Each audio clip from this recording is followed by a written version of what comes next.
Praise the lord అండి. పరిశుద్ధ గ్రంథము నుండి యాకోబు వ్రాసిన పత్రిక 1వ అధ్యాయము నుండి 5వ అధ్యాయము వరకు ఈ విధముగా వ్రాయబడి ఉన్నది. 1వ అధ్యాయము. దేవుని యొక్కయు ప్రభువైన యేసుక్రీస్తు యొక్కయు దాసుడైన యాకోబు అన్యదేశములయందు చెదిరియున్న 12 గోత్రముల వారికి శుభమని చెప్పి వ్రాయినది. నా సహోదరులారా, మీ విశ్వాసమునకు కలుగు పరీక్ష ఓర్పును పుట్టించునని ఎరిగి, మీరు నానా విధములైన శోధనలలో పడినప్పుడు అది మహానందమని ఎంచుకొనుడి. మీరు సంపూర్ణులను అనునాంగులను, ఏ విషయంలోనైనను కొదువలేని వారునై ఉండునట్లు ఓర్పు తన క్రియను కొనసాగింపనీయుడి. మీలో ఎవనికైనను జ్ఞానము కుదువుగా ఉన్న ఎడల అతడు దేవుని అడుగవలెను, అప్పుడది అతనికి అనుగ్రహింపబడును. ఆయన ఎవనిని గద్దింపక అందరికిని ధారాళముగా దయచేయువాడు. అయితే అతడు ఏమాత్రమును సందేహింపక విశ్వాసముతో అడుగవలెను. సందేహించువాడు గాలిచేత రేపబడి ఎగిరిపడు సముద్ర తరంగమును పోలియుండును. అట్టి మనుష్యుడు ద్విమనస్కుడై తన సమస్త మార్గములయందు అస్థిరుడు గనుక ప్రభువు వలన తనకేమైనను దొరుకునని తలంచుకొనరాదు. దీనుడైన సహోదరుడు తనకు కలిగిన ఉన్నత దశయందు అతిశయింపవలెను. ధనవంతుడైన సహోదరుడు తనకు కలిగిన దీనదశయందు అతిశయింపవలెను. ఏలయనగా ఇతడు గడ్డి పువ్వు వలె గతించిపోవును.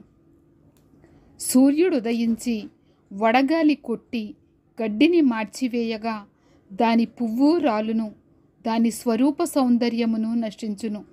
అలాగే ధనవంతుడును తన ప్రయత్నములలో వాడిపోవును. శోధన సహించువాడు ధన్యుడు.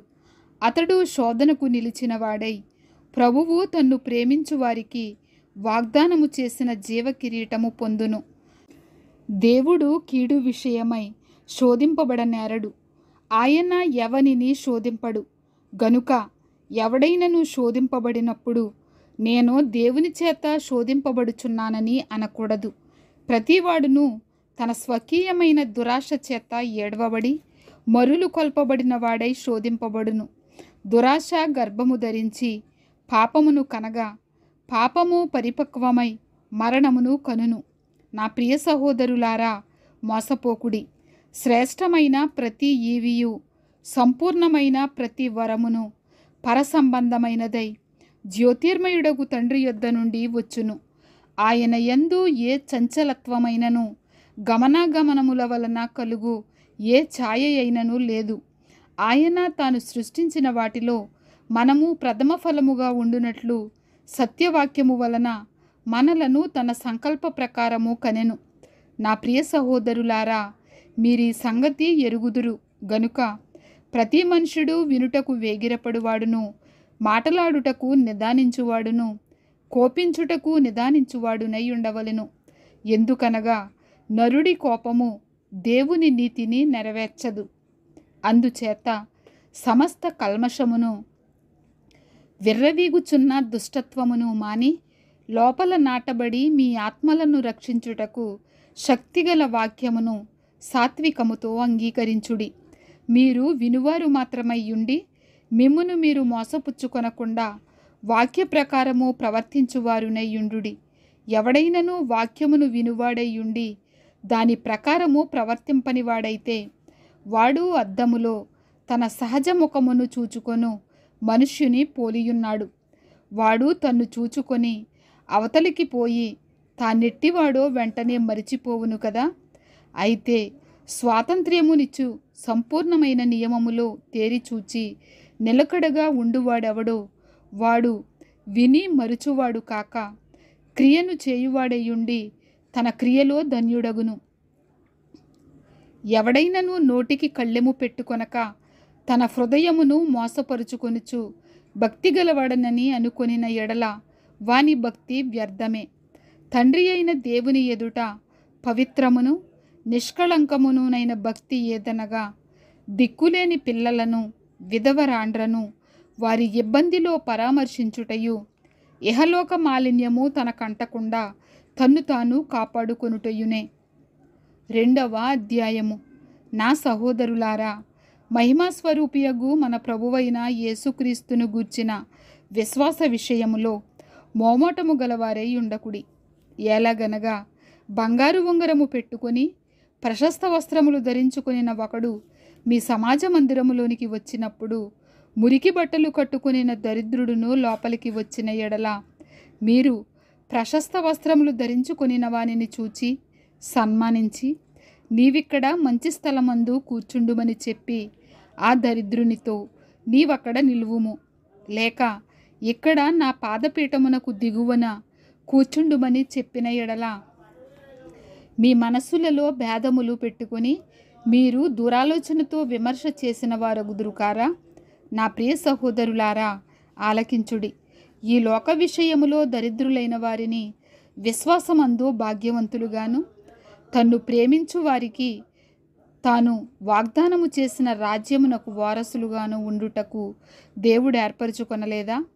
అయితే మీరు దరిద్రులను అవమానపరచుదురు, ధనవంతులు మీ మీద కఠినముగా అధికారము చూపుదురు. మిమ్మును న్యాయసభలకు ఈడ్చుచున్నవారు వీరే కదా. మీకు పెట్టబడిన శ్రేష్టమైన నామమును దూషించువారు వీరే కదా. మెట్టుకు నీవలే నీ పొరుగువాన్ని ప్రేమించుమను లేఖనములో ఉన్నట్టి ప్రాముఖ్యమైన ఈ ఆజ్ఞను మీరు నెరవేర్చిన ఎడల బాగుగానే ప్రవర్తించువారగుదురు.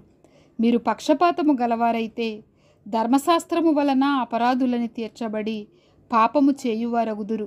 ఎవడైనను ధర్మశాస్త్రమంతయు గైకొనియు ఒక ఆజ్ఞ విషయములో తప్పిపోయిన ఎడల ఆజ్ఞలన్నిటి విషయములు అపరాధియగును.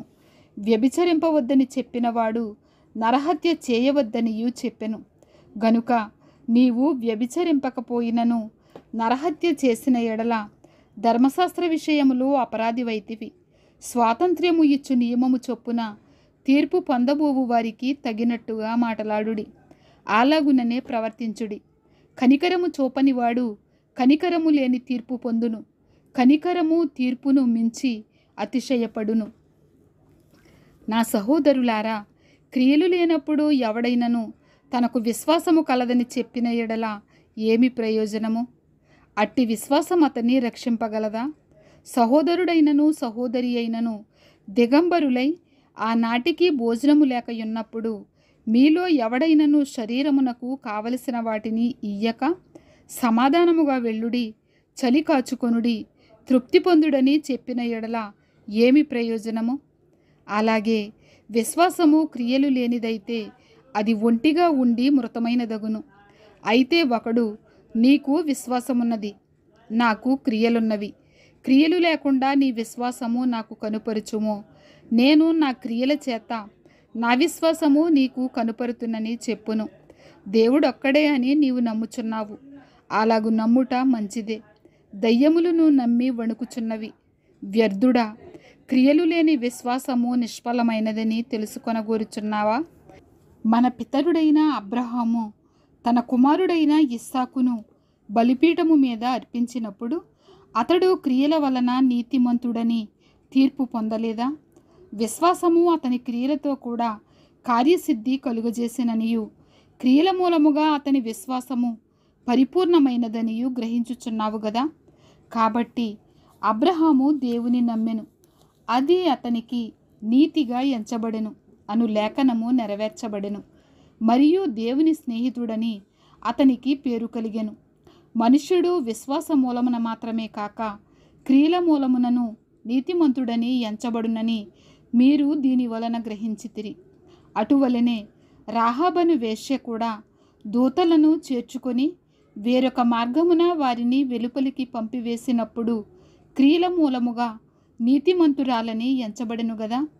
ప్రాణము లేని శరీరం ఎలాగు మృతమో అలాగే క్రియలు లేని విశ్వాసమును మృతము. 3వ అధ్యాయము. నా సహోదరులారా, బోధకులమైన మనము మరి కఠినమైన తీర్పు పొందుదుమని తెలుసుకుని మీలో అనేకులు బోధకులు కాకుండుడి. అనేక విషయములలో మనమందరము తప్పిపోవుచున్నాము. ఎవడైనను మాట యందు తప్పని ఎడల అట్టివాడు లోపము లేనివాడై తన సర్వశరీరమును స్వాధీనమందించుకొన శక్తి గలవాడగును. గుర్రములు మనకు లోబడుటకై నోటికి కళ్ళెము పెట్టి వాటి శరీరమంతయు త్రిప్పుదము కదా. ఓడలను కూడా చూడుడి, అవి ఎంతో గొప్పవై పెనుగాలికి కొట్టుకొని పోబడినను ఓడ నడుపువాని ఉద్దేశము చొప్పున మిక్కిలి చిన్నదగు చుక్కాని చేత త్రెప్పబడును. అలాగుననే నాలుక కూడా చిన్న అవయవమైనను బహుగా అదిరిపడును. ఎంత కొంచెము నిప్పు ఎంత విస్తారమైన అడవిని తగులబెట్టును. నాలుక అగ్నియే. నాలుక మన అవయవములలో ఉంచబడిన పాప ప్రపంచమై సర్వశరీరమునకు మాలిన్యము కలుగజేయుచు ప్రకృతి చక్రమునకు చిచ్చుపెట్టును. అది నరకము చేత చిచ్చు పెట్టబడును. మృగపక్షి సర్ప జలచరములలో ప్రతి జాతియు నరజాతి చేత సాధు కాజాలును. సాధు ఆయను గాని ఏ నరుడును నాలుకను సాధు చేయనేరడు. అది మరణకరమైన విషముతో నిండినది. అది నిరర్గళమైన దుష్టత్వమే. దీనితో తండ్రి అయిన ప్రభువును స్తుతింతుము. దీనితోనే దేవుని పోలికగా పుట్టిన మనుషులను శపింతుము. ఒక్క నోట నుండియే ఆశీర్వచనమును శాపవచనమును బయలువెళ్ళును. నా సహోదరులారా, ఏలాగుండకూడదు. నీటి బుగ్గలో ఒక్క జల నుండియే తీయని నీరును చేదు నీరును ఊరునా? నా సహోదరులారా, అంజూరపు చెట్టున ఒలీవ పండ్లైనను ద్రాక్ష తీగెన అంజూరపు పండ్లైనను కాయునా? అటువలనే ఉప్పు నీళ్లలో నుండి తీయని నీళ్లును ఊరవు. మీలో జ్ఞాన వివేకములు గలవాడెవడు? వాడు జ్ఞానముతో కూడిన సాత్వికము గలవాడై తన యోగ్య ప్రవర్తన వలన తన క్రియలను కనుపరచవలెను. అయితే మీ హృదయములలో సహింపనలవి కాని మత్సరమును వివాదమును ఉంచుకొనిన వారైతే అతిశయపడవద్దు. సత్యమునకు విరోధముగా అబద్ధమాడవద్దు. ఈ జ్ఞానము పైనుండి దిగి వచ్చినది కాక భూసంబంధమైనదియు ప్రకృతి సంబంధమైనదియు దయ్యముల జ్ఞానము వంటిదియునై ఉన్నది. ఏలయనగా మత్సరమును వివాదమును ఎక్కడ ఉండునో అక్కడ అల్లరియు ప్రతి నీచ కార్యమును ఉండును.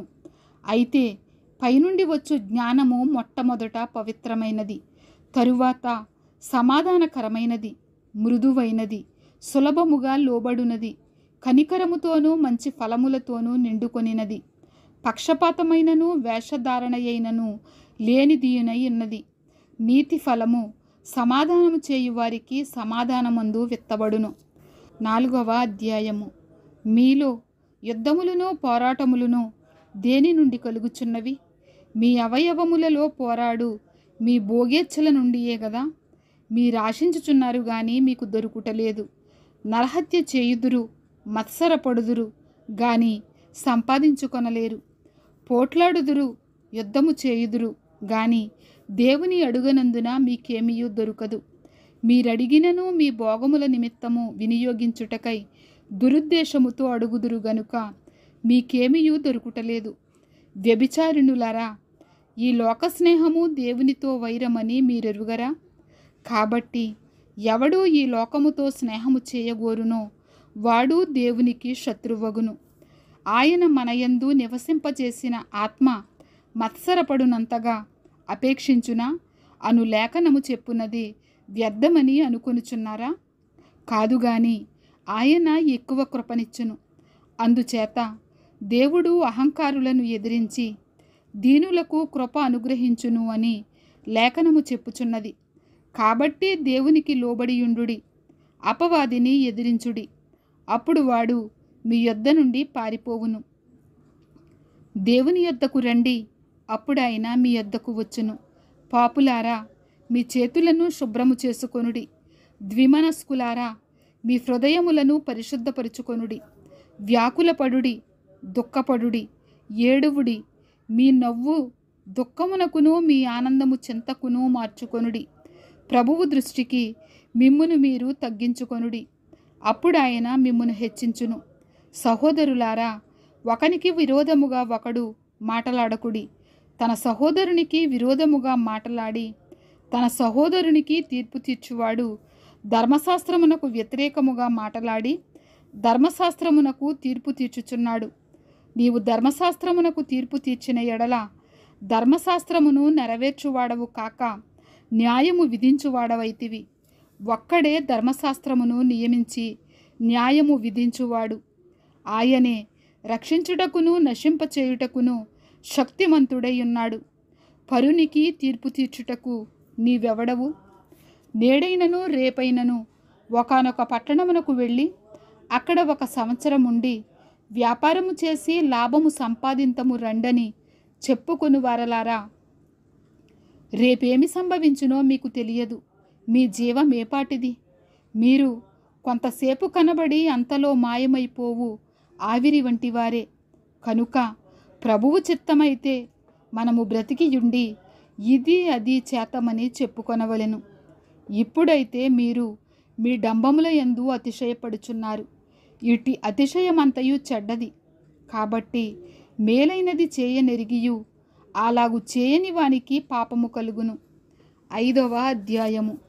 ఇదిగో ధనవంతులారా, మీ మీదికి వచ్చడి ఉపద్రవములను గూర్చి ప్రలాపించి ఏడువుడి. మీ ధనము చెడిపోయెను, మీ వస్త్రములు చిమ్మెటలు కొట్టినవాయెను. మీ బంగారమును మీ వెండియు తుప్పు పట్టినవి.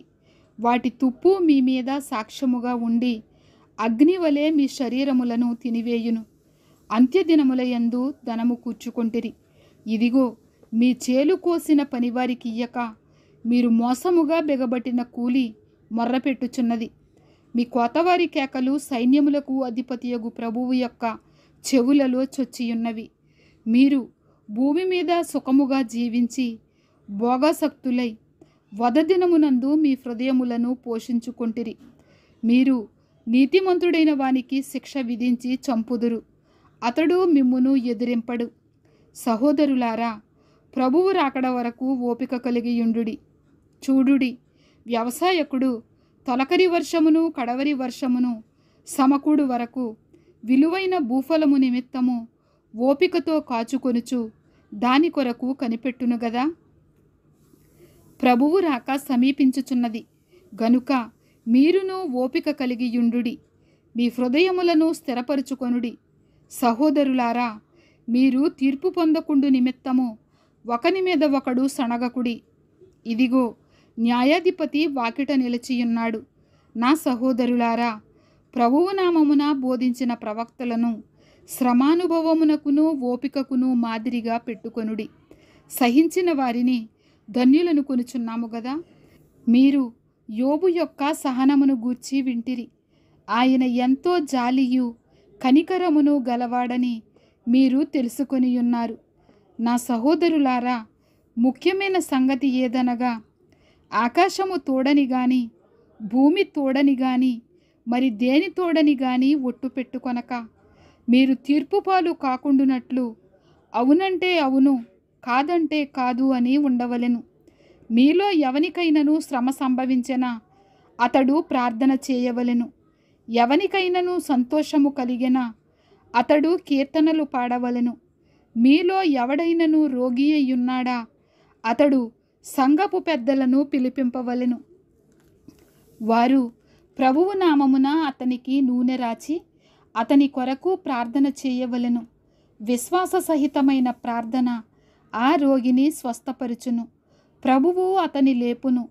అతడు పాపములు చేసిన వాడైతే పాప క్షమాపణ నొందును. మీ పాపములు ఒకనితోనొకడు ఒప్పుకొనుడి. మీరు స్వస్థత పొందునట్లు ఒకని కొరకు ఒకడు ప్రార్థన చేయుడి. నీతిమంతుని విజ్ఞాపన మనఃపూర్వకమైనదై బహుబలము గలదై యుండును. ఏలియా మన వంటి స్వభావము గల మనుష్యుడే. వర్షింపకుండునట్లు అతడు ఆసక్తితో ప్రార్థన చేయగా 3.5 సంవత్సరముల వరకు భూమి మీద వర్షింపలేదు. అతడు మరలా ప్రార్థన చేయగా ఆకాశము వర్షమిచ్చెను, భూమి తన ఫలము ఇచ్చెను. నా సహోదరులారా, మీలో ఎవడైనను సత్యము నుండి తొలగిపోయినప్పుడు మరి ఒకడు అతనిని సత్యమునకు మళ్లించిన ఎడల పాపిని వాని తప్పు మార్గము నుండి మళ్లించువాడు మరణము నుండి ఒక ఆత్మను రక్షించి అనేక పాపములను కప్పివేయునని తాను తెలుసుకొనవలెను. ఆమేన్. యాకోబు వ్రాసిన పత్రిక ఇంతటితో ముగియుచున్నది. ఆమేన్.